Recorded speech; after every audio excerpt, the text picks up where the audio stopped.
नाट्य तरंग। नाट्य तरंग में आइए आज सुनते हैं नाटक फटिक चंद का दूसरा और अंतिम भाग। ये नाटक सत्यजीत राय की मूल बांग्ला कहानी फटिक चांद के बांग्ला रेडियो नाट्य रूपांतर का हिंदी अनुवाद है। हिंदी अनुवादक छविनाथ मित्र, निर्देशिका तृप्ति मित्र। तो सुनते हैं नाटक फटिक चंद दूसरा और अंतिम भाग।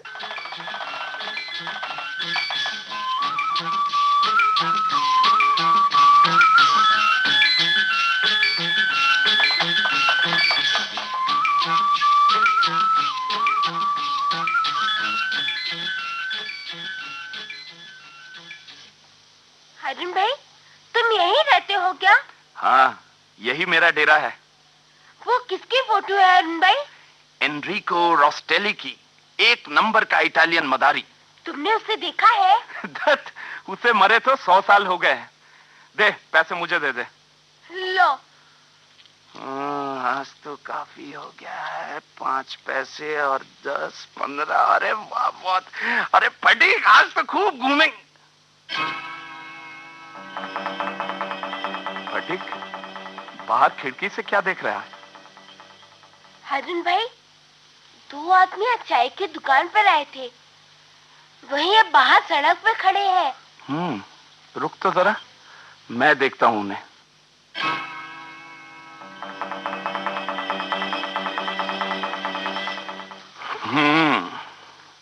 चेहरा जाना पहचाना सा लगता है। बाल छटवा दिए हैं, मूछें मुड़वा दी है, फिर भी पहचान में आता है। कौन है ये लोग? एक तो श्यामलाल है और दूसरा उसका शागिर्द। नाम नहीं जानता, मगर दोनों नामी गुंडे हैं। उपेन भाई की दुकान पर भी क्या यही दोनों आए थे? हाँ हरिन भाई, मैं एक टेबल पर आमलेट देने जा रहा था कि इन्होंने मुझे बुलाया।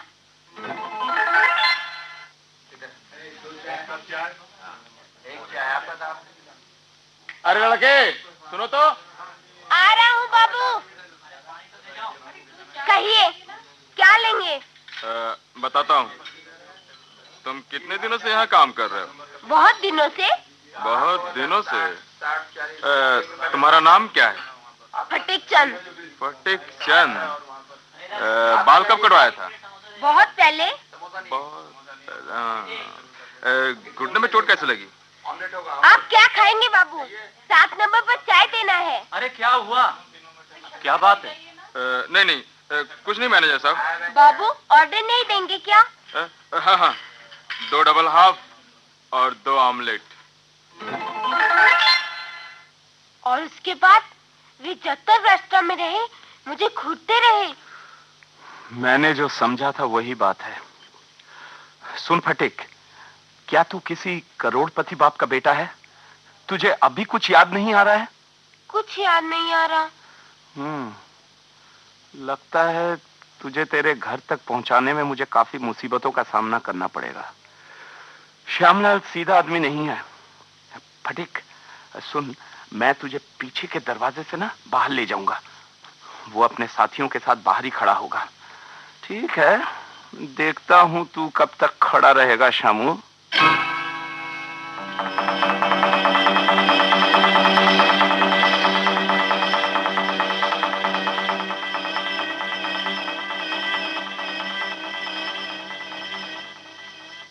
अरे इंस्पेक्टर साहब, 1 सप्ताह और बीत गया, गुंडों की ओर से अभी तक न कोई संदेश आया न कोई मांग।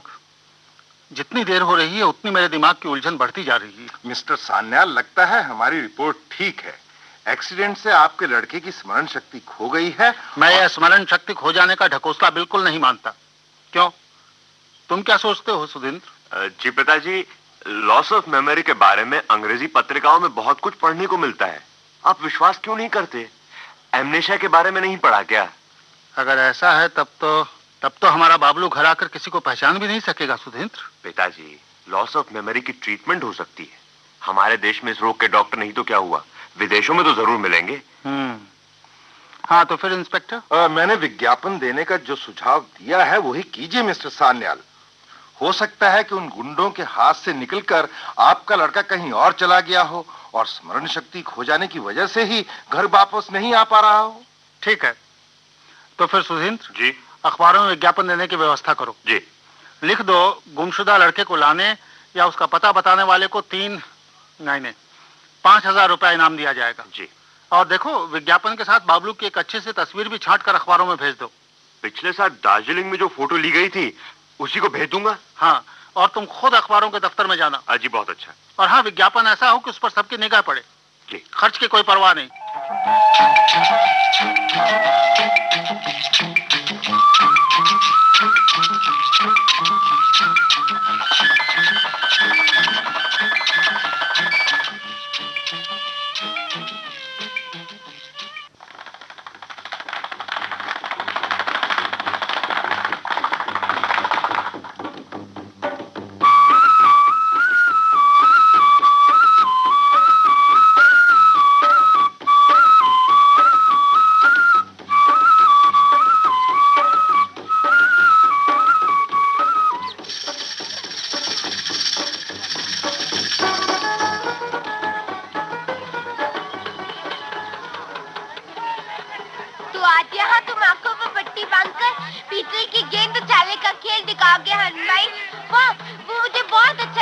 अच्छा, और सुबह जब आंखों पर पट्टी बांधकर प्रैक्टिस कर रहा था तब कैसा लगा था रे?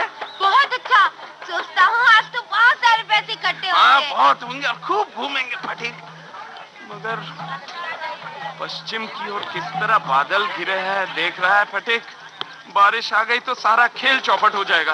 नहीं नहीं, मेरा मन कहता है बारिश नहीं होगी। वो देखो, पिछले रविवार को जिन्हें खेल दिखाया था उनमें से काफी लोग ठीक जगह आके खड़े हो गए। वो देखो मुंह पर चेचक के दागों वाला लड़का, और वो देखो मुन्नाटा बौना, और वो देखो ना। अरे अरे अरे, तूने सबको पहचान रखा है क्या फटीक? तो मैं खेल शुरू कर दूं? हाँ हाँ।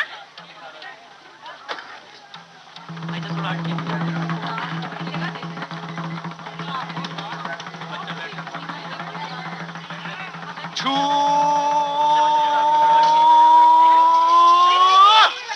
छू मंतर मंतर मंतर, हर बीमारी दूर कर अंदर। 7 समुंदर 12 बंदर, 40 चूहा दे छू मंतर। कम कम कम कम सी खेल चमत्कारी, हर किस्म की जादूगरी, कलकत्ते का खेल खिलाड़ी, लंबी दाढ़ी लॉन्ग सफारी। कम कम कम compounder wonder wonder juggler sleeping एम्पिंग वंडर वंडर खलीफा हारून वंडर जादू जादू जादू जादू। कम कम कम कम। आइए भाइयों बहनों बच्चों सब आइए आइए। आज हारून भाई का नया खेल, आज गेंदों का खेल। आंखों में पट्टी बांध के, तो मेरे आंखों में पट्टी कौन बांधेगा? देखे कौन कौन कौन। अरे ये मिल गया बच्चा, क्या नाम है तेरा? अच्छा राजू, मेरे आंख में पट्टी बांधेगा? बांधेगा। जोर से बोल। हाँ बांधेगा। हाँ बांधेगा बांधेगा। तो ले बांध दे। बांध दिया। बांधा? मुझे दिखाई तो नहीं पड़ रहा है। अच्छा बांध दिया, आंखों से कुछ नहीं दिखाई दे रहा है। और ये रही 4 गेंद, और ये गई पहले नंबर की गेंद, वो ऊपर गई। और ये रही दूसरे नंबर की गेंद, और ये रही तीसरे चौथे।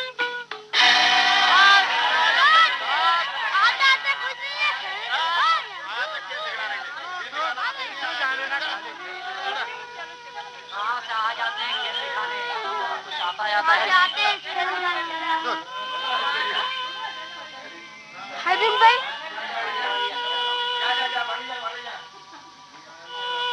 हारून भाई, आज तुम खेल नहीं दिखा सके, तुम्हें क्या हुआ था?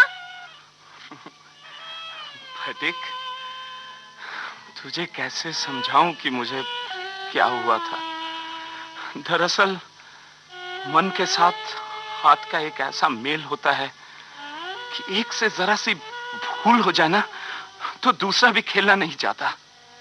मैं हाथों से गेंद फेंक रहा था, लेकिन मन में केवल तेरी बात, उन दोनों बदमाशों की बात चल रही थी।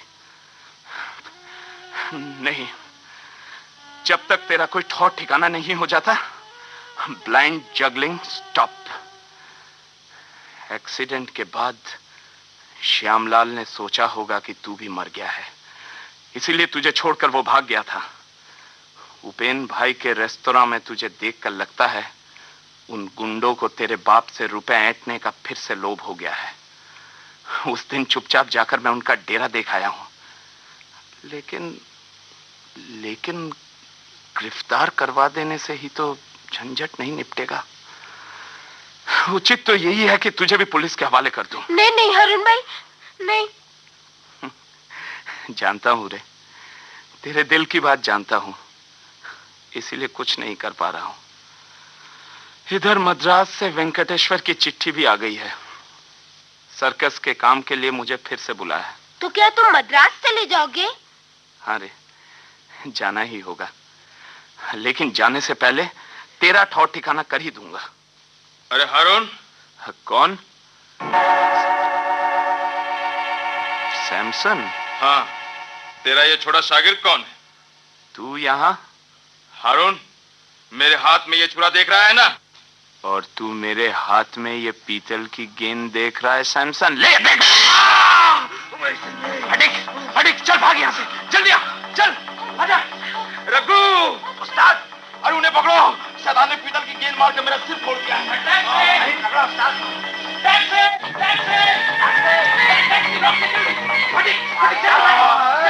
चला।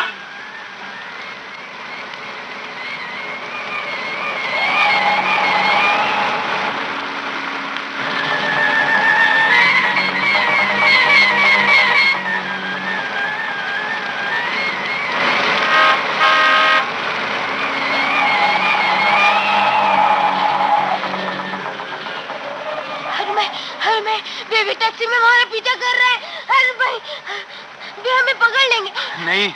नहीं फटिक, वो हमको नहीं पकड़ पाएंगे। देखो आंधी आ गई, चारों ओर मिट्टी और धूल छा गई है। देखो पीछे उनकी टैक्सी ओझल हो गई है। हनमे, देखो सामने 2-3 उल्टियां हमारी बड़ी आ रही है। अरे भाई!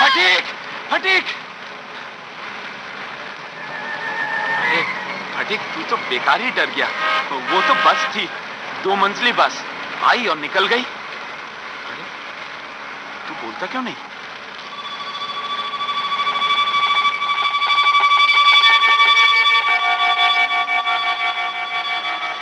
क्या हुआ फटिक? सुस्त क्यों पड़ गया? फटिक।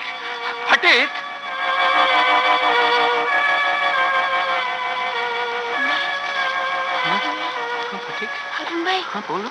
हन भाई, मुझे याद आ गया। अच्छा, सब कुछ याद आ गया। मेरा एक नाम बाबलू है और दूसरा नाम निखिल सन्ना। अच्छा। मेरे पिताजी का नाम शरदिंदर सन्ना। बहुत बड़े बैरिस्टर है। मैं स्कूल से लौट रहा था कि एक नीले रंग की कार आके रुकी और उससे उतरकर 4 आदमियों ने मुझे पकड़ा और जबरदस्ती उठा के कार में डाल दिया। उसके बाद कार तेजी से चलती। मैंने चिल्लाने की कोशिश की, लेकिन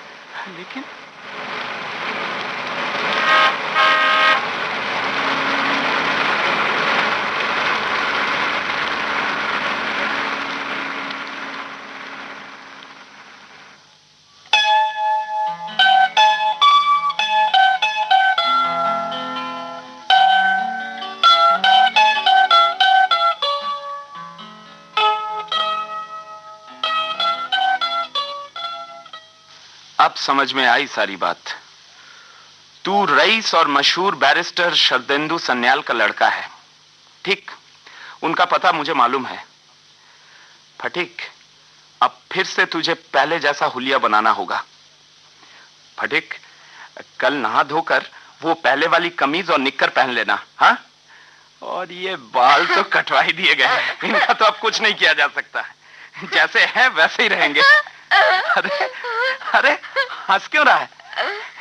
हाँ रे फटिक, अपने लाउडन स्ट्रीट वाले आलीशान मकान में तू मुझ जैसे गरीब आदमी को अपने साथ ले जा सकेगा? तो मुझे तो बड़े लोगों के उस इलाके में कोई जानता ही नहीं। तो इससे क्या हुआ हन भाई? तुम्हें तो मेरे साथ चलना ही होगा। मैं तुम्हारा सबसे परिचय कराऊंगा। और देखो, हमारे मकान की निचली मंजिल में एक कमरा खाली पड़ा रहता है। तुम अपना डेरा छोड़कर अब वहीं रहोगे ना हरन भाई? हाँ, मुझे तो कोई आपत्ति नहीं, लेकिन क्या तेरे पिताजी मुझे अपने इस डेरे की तरह उसको सजाने देंगे? क्यों नहीं सजाने देंगे? जरूर सजाने देंगे। अरे वाह, तो फिर कहना पड़ेगा कि तेरे पिताजी भी असली आर्टिस्ट हैं। हारून के ख्यालों को आर्टिस्ट के सिवा और कौन समझ सकता है, बोल?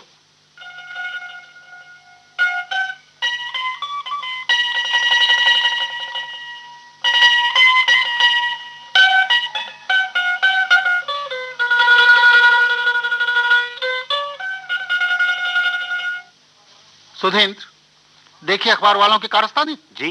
बाबलू का विज्ञापन इतना गंदा छापा है कि पहचानना मुश्किल है। और कागज और छपाई का यह हाल। कागज कहता है मुझे देखो, छपाई कहती है मुझे देखो। बाबलू की इतनी सुंदर फोटो की कैसी दुर्गत की है। लेकिन पिताजी, इस अखबार में देखिए, इसमें तो बाबलू को अच्छी तरह पहचाना जा सकता है। लेकिन सुधींद्र, मुझे डर है कि 5,000 रुपए के इनाम वाले इस विज्ञापन को पढ़कर कहीं धोखेबाज लोग गलत सलत लड़कों को लाकर हमारे सामने न पेश कर दें। बेहतर होगा तुम दरवान से कह दो किसी आरे गारे को अंदर ना आने दे। जी। पिताजी, पिताजी। हैं? ये क्या? अरे ये तो अपना बाबलू। अरे हाँ, ये तो बाबलू ही है। पिताजी, मैं आ गया। हाँ हाँ, मेरा बाबलू मुझे मिल गया। अरे अरे तू कहाँ था इतने दिनों तक? तुझे कौन लाया? इश बाबलू, तुम्हारे सुंदर बालों की दुर्दशा कैसे हो गई? अरे उधर बाहर कौन खड़ा है? भीतर आओ। आओ भाई, तुम्हारा क्या नाम है? वो हारून भाई है पिताजी, आर्टिस्ट, बड़े विचित्र खेल दिखाते हैं। ओह, अच्छा बाबलू, तुम ऊपर दादी माँ के पास जाओ। तुम्हारे वियोग में उनका बुरा हाल है। मैं अभी जाता हूँ दादी माँ के पास। लेकिन पिताजी, हारून भाई। हाँ तो हारून, अब तुम बाबलू से मिलने का हाल सुनाओ तो। जी, ये खड़गपुर में मुझे मिला था। वो चलती हुई ट्रेन में चढ़ने की कोशिश कर रहा था, मैंने खींचकर चढ़ा लिया। उसके बाद से ये यही रहा। यही? क्या मतलब? कलकत्ते में बेंटिंग स्ट्रीट में एक रेस्तोरां में। रेस्टोरेंट में यह क्या करता था? काम करता था सर। व्हाट? बैरिस्टर सान्याल का लड़का रेस्टोरेंट में काम करता था? तुम्हें शर्म नहीं आई जो तुमने उसे रेस्टोरेंट में बैरे का काम करवाया? तुम्हें क्या कॉमन सेंस भी नहीं? उसकी शक्ल सूरत देखकर भी तुम क्या समझे नहीं कि वह भले घर का लड़का है? तुम्हारे बाप का रास्ता जो। पिताजी, आप हारून भाई पर नहीं बिगाड़िए। रेस्टोरेंट में काम करना मुझे बहुत अच्छा लगता था। अच्छा तुम चुप रहो। तुमको ऊपर दादी माँ के पास जाने को कहा था ना? सर, अगर मैं जानता कि ये किस घर का लड़का है तो क्या मैं इसे अपने पास रखता? ये तो बता नहीं पा रहा था, इसे तो कुछ याद नहीं था। और आज अखबार में विज्ञापन छपने पर याद आ गया, क्यों? वाह। सर, अखबार में किसी विज्ञापन का तो मुझे पता नहीं। इसे कल रात को ही अचानक सब कुछ याद आया। कल बादल घिर आए थे और रात भी हो गई थी, इसीलिए तब इसे नहीं ला पाया। आज ले आया हूं। बस मेरी ड्यूटी खत्म हुई, अब चलता हूं। और हाँ, इसके सर पर एक जगह थोड़ी सी सूजन है अभी तक। बीच बीच में दर्द भी होता है। किसी डॉक्टर को दिखा दीजिएगा। अच्छा, तो अब चलता हूं रे फटिक। हारून भाई, तुम क्या अभी चले जाओगे? हाँ भाई, मैं जा रहा हूं। हारून भाई।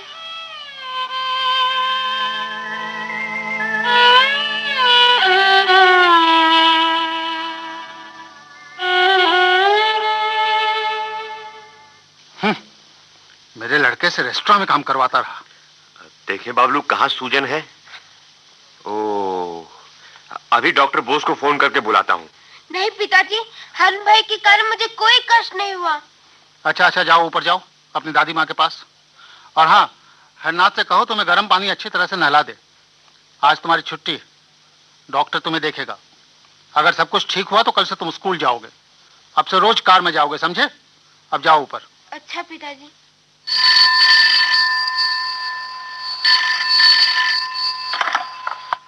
हेलो। जी हाँ, कौन? अच्छा, जी एक मिनट। पिताजी, आपका फोन है। लाओ। हेलो। मैं इंस्पेक्टर चंदर बोल रहा हूँ सर। अखबार में छपे विज्ञापन का कोई नतीजा निकला? हाँ, बाबलू वापस घर आ गया है। सच? इससे बड़ी खुशी की बात और क्या हो सकती है सर? और ये अचरज की बात भी है मिस्टर सान्याल कि आपका लड़का भी वापस मिल गया और उसके साथ ही उस गैंग के 2 आदमी भी गिरफ्तार हो गए। कैसे? किसी एक आदमी ने हमें फोन करके उनके डेरे का पता बताया। आध घंटे बाद ही हमने उन गुंडों को नींद से उठाकर गिरफ्तार कर लिया और उन्होंने किडनैपिंग का जुर्म भी कबूल कर लिया सर। ये तो बड़ा ही शुभ समाचार। जी हाँ, और फिर बात अच्छा अब मैं रखता हूँ।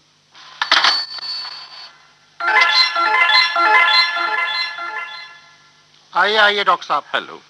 बाबलू, आओ, डॉक्टर साहब आए हैं। डॉक्टर आप उसको एग्जामिन करें, मुझे एक जरूरी केस के सिलसिले में अभी कोर्ट जाना है। हाँ हाँ, आप जाइए मिस्टर सान्याल, अपना कोर्ट का काम कीजिए, मैं तो यहाँ हूँ ही। लीजिए बाबलू आ गया, आओ मैं चलता हूँ। अच्छी बात है।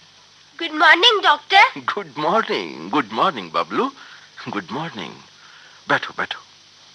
अच्छा बबलू, तुम जानते हो तुम्हारी कीमत कितनी है? पूरे 5,000।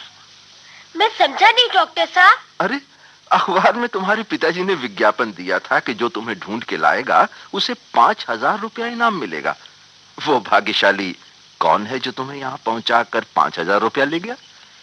5,000 रुपया? हाँ डॉक्टर साहब, हाँ? किस अखबार में वो विज्ञापन छपा है? ये टेबल पे देखो ना, अंग्रेजी, हिंदी, बंगला, उर्दू के 10 अखबार पढ़े हैं, सब में। हाँ, यह रहा विज्ञापन, मेरे फोटो के साथ। तो बबलू, उस आदमी को रुपया मिल गया ना? लगता है हारून भाई ने कोई अखबार नहीं देखा था, ओह। इसलिए रुपया नहीं मांगा। लेकिन कायदे से ये रुपया तो हारून भाई को मिलना चाहिए। अच्छा, वही हारून भाई जो तुम्हें यहाँ ढूंढ के लाया था? हाँ, अगर 5,000 रुपया हारून भाई को मिल जाए तो वे तमाशों के लिए नई चीजें खरीद सकते हैं। बबलू, तुम्हारे ये हारून भाई क्या करते हैं? खेल दिखाते हैं? अरे ये तो बहुत बढ़िया काम है। हाँ, हारून भाई सच्चे आर्टिस्ट हैं। वाह वाह, आर्टिस्ट। हाँ, आर्टिस्ट। पिताजी को चाहिए था कि नाम का रुपया उनको दे देते। पिताजी ने हारून भाई को धोखा दिया है। नहीं बबलू, ऐसा नहीं कहते। हारून भाई ने शायद अब अखबार देखा हो। क्या सोचते हैं हारून भाई मेरे बारे में, पिताजी के बारे में? सोचेंगे क्या, देखना वो आज या कल खुद ही रुपया लेने आ जाएगा। अच्छा आओ, तुम्हें एग्जामिन कर लूं। इधर आओ, ये सर देखो तुम्हारा, सर घुमाओ, ये हाथ, देखो। Bablu, you are perfectly all right now, कहीं कोई गड़बड़ी नहीं है। तो फिर मैं अपने दोस्त के घर जा सकता हूँ ना? अरे क्यों नहीं, इतने दिन दोस्तों से न मिलने से जी कैसा होता है मैं जानता हूँ। देखो, वे भी तुम्हारी राह देख रहे होंगे। हैं? जरूर जाओ, उनसे मिलो। हैं?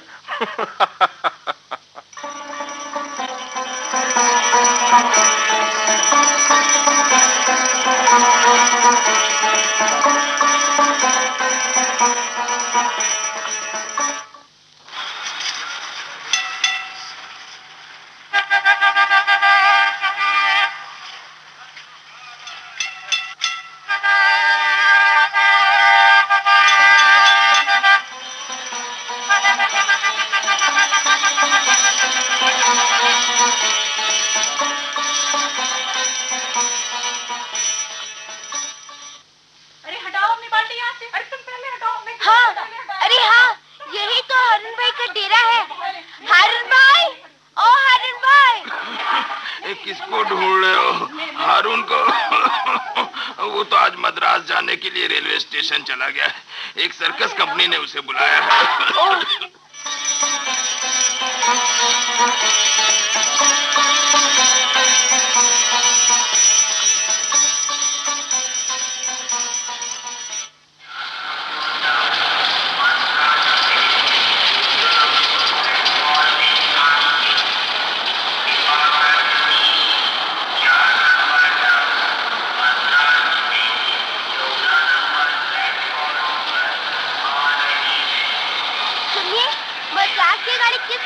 से जाएगी?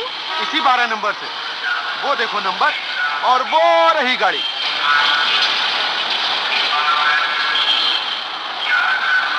हारून भाई, हारून भाई। अरे कौन?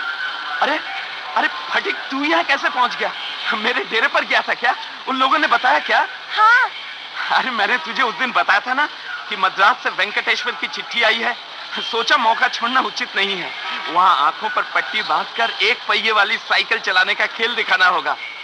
अरे क्यों रे फटिक, तू इतना उदास क्यों है? घर पर अच्छा नहीं लगता क्या? बिल्कुल नहीं। लगता है तेरा वो पहले वाला फटिक ही तुझे परेशान कर रहा है।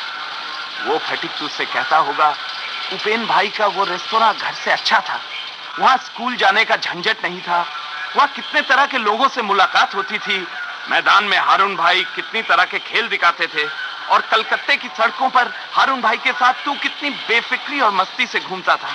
यही सब कहकर वो फटिक तुझे बहकाता होगा, है ना? क्यों रे? बिल्कुल यही। देख, अपने अंदर से उस फटिक को डांट कर भगा दे, वरना वो तुझे लिखने पढ़ने नहीं देगा। जानता है फटिक, मुझे कितना अफसोस है कि मैं लिखना पढ़ना नहीं सीख सका। तभी तो तुम इतना बढ़िया खेल दिखाते हो, तुम तो आर्टिस्ट हो। आर्टिस्ट क्या सिर्फ एक ही तरह के होते हैं रे? पढ़ लिख कर भी तो आर्टिस्ट बना जा सकता है। अरे गाड़ी तो चलने वाली है।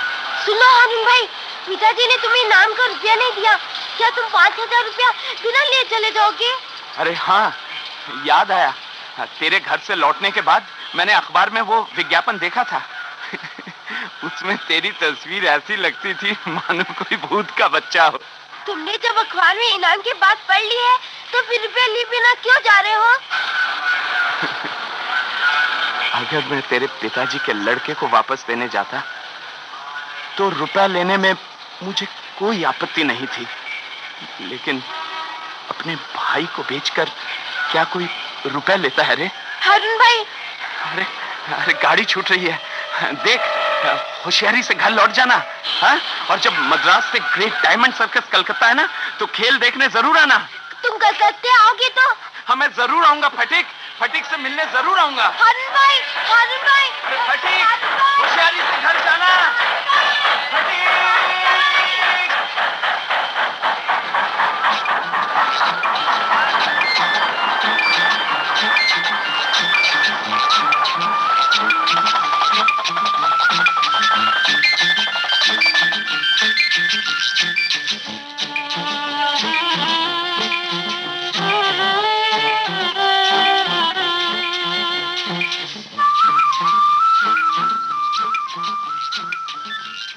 श्रोताओं, नाट्य तरंग में अभी आप सुन रहे थे नाटक फटिक चंद का दूसरा और अंतिम भाग।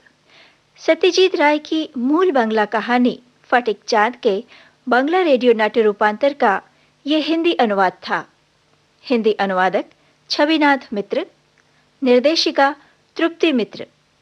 आकाशवाणी कोलकाता की इस प्रस्तुति के साथ ही अब आज का नाट्य तरंग कार्यक्रम समाप्त होता है।